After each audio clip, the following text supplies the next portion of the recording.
Welcome back to Forever Talk Wrestling, and it is now time for your Friday Night SmackDown review. And what an interesting Friday Night SmackDown it was. We had the draft and everything going on, which was really interesting. But we need to start reviewing this week's Friday Night SmackDown. So at the end of this video, we're going to be ranking it 1 to 10. 1 to 4 is bad. 5 to 6 is average, and 7 to 10 is good. Anyway, let's get ranking Friday Night SmackDown. So, it all started off with round 1 of the draft, where Stephanie McMahon was out there, just announcing who got picked in the first round of it. But, so what was happened was, in that first round, Drew McIntyre was picked for Raw, Roman Reigns was picked for SmackDown, so those champions stayed the same. Asuka was picked for Raw.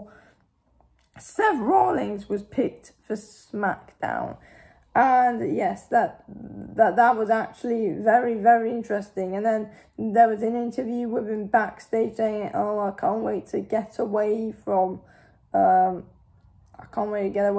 Mysterio and Dominic Mysterio." And yeah, that's all what he was saying. But yes. Anyway, then after that, obviously, we did see Big E versus Sheamus in a Falls Count Anywhere match, and I just want to say it was just absolutely amazing. It was absolutely amazing to kick off the show and everything like that, and it got me all ready, and I think it definitely got a lot of people ready for the rest of Friday Night SmackDown. But yes, it was an absolutely amazing match. Big E did defeat Sheamus in the Falls Count Anywhere match, and yes, brilliant match that was. So yes, I really did enjoy that. And then I believe it was time for round 2 for the draft, which was interesting. Oh, there was a lot going on. I believe that AJ Styles was picked to go to Raw. That was the main one in round 2. AJ Styles is going to Monday Night Raw. So yeah, that's interesting, and I did want him to, and yes, he has gone back to Monday Night Raw. But after that, we did see Jeff Hardy and Matt Riddle versus The Miz and John Morrison. And look, Jeff Hardy and Matt Riddle got the win. It was quite a good match, to be honest with you. And then at the end of that match, Lars Sullivan made his return to WWE and literally just destroyed them all. He destroyed Jeff Hardy and Matt Riddle, and then The Miz was still lying around in the ring. John Morrison was trying to pull him out, and then The Miz just got absolutely destroyed by him as well. And John Morrison was the only one who didn't absolutely get destroyed by Lars Sullivan. I mean, seriously. But yes, what a show. Just what an interesting one that was, to be completely honest with you. I really did enjoy that. But next up, we had Sasha Banks versus Bayley. And yes, it literally went 5 minutes until Bayley got disqualified. But, you know, why do WWE do these matches when they just end in no disqualification? Why don't you just wait until Hell in a Cell so we can give them more hype for it and stuff like that? But you know what, it doesn't matter. We're seeing it's a Hell in a Cell anyway, and yeah, look, we saw them have a big brawl anyway, just throughout the match and just at the end. And Sasha Banks was really angry with Bayley, and yes, I believe they will be fighting each other inside Hell in a Cell. So yes, and Sasha Banks did win that by disqualification. So yes, and then next up, we had the New Day versus Shinsuke Nakamura and Cesaro for the Tag Team Championships, which was announced in round 2 of the draft. And then, so it was the New Day versus Shinsuke Nakamura and Cesaro, and WWE crowned a new Tag Team Champions. The New Day, I mean, that was really interesting, and to be honest with you, I was actually really happy with that. I mean, Kofi Kingston's back. Xavier Woods is back because they came back after Big E beat Sheamus. And then, yeah, I was pretty pleased to see them back. And now And now they're back and they're tag team champions again, which is brilliant because we all like it when the New Day are WWE SmackDown tag team champions. So yes, but I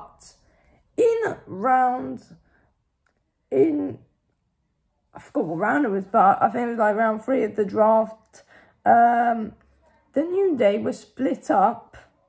So Xavier Woods and Kofi Kingston are going over to Raw with their WWE SmackDown Tag Team Championships, and then Big E is staying on SmackDown to focus on the singles career.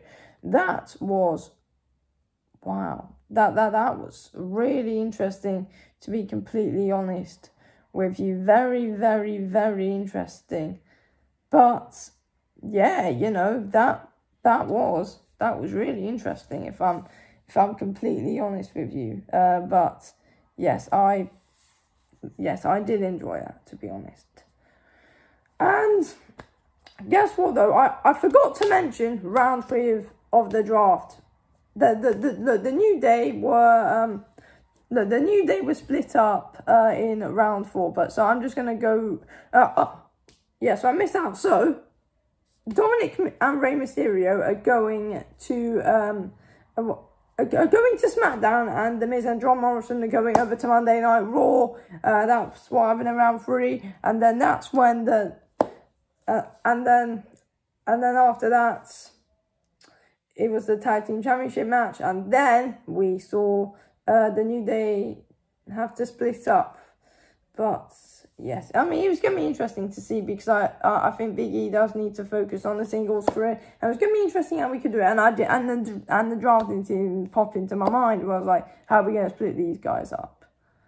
I can't believe that. But yes, this was definitely the way through for WWE if they wanted to focus Big E on a singles career. But yes, I reckon the New Day will get back together, and I think mostly everyone wants them to, but yes. And then after all of that, it was The Fiend versus Kevin Owens after what's happened with them in the last couple of weeks, in the last week or so. And yes, what an interesting fight. The Fiend defeated Kevin Owens in a very interesting fight, and it was just the mandible claw that finished off Kevin Owens, which beat him. So yeah, but overall that was a very interesting match and a very, very good match. Kevin Owens just couldn't keep the Fiend down. So yeah, but the Fiend did win the match. And yeah, to be honest with you, it was brilliant. And then at the end, we saw Alexa Bliss come out, and then her and the Fiend were literally just staring at each other, and it seems like there's something going on there, and I can't actually wait to actually just, get fully into it, to be honest with you. I mean, WWE doing a great build-up to it, but I'm really looking forward to seeing what's happening, and yeah. But that was the whole end of SmackDown. That was the end of SmackDown, but I am going to read through all of the draft results. So in round 1, we saw the WWE champion Drew McIntyre get drafted to Raw. Roman Reigns SmackDown. Asuka stays on Raw. Well, I mean, Drew McIntyre stays on Raw as well. And then Seth Rollins moves to SmackDown, and the Hurt Business stay on Raw. In round 2, we saw AJ Styles going to Raw. Sasha Banks staying on SmackDown, Naomi going to Raw, Bianca Belair going to SmackDown, and Nia Jax and Shayna Baszler, the WWE Women's Champions, Women's Tag Team Champions, are going to Raw. On round 3, we saw Ricochet staying on Raw, Jey Uso staying on SmackDown, Mandy Rose staying on Raw, Dominic Mysterio and Rey Mysterio going to SmackDown,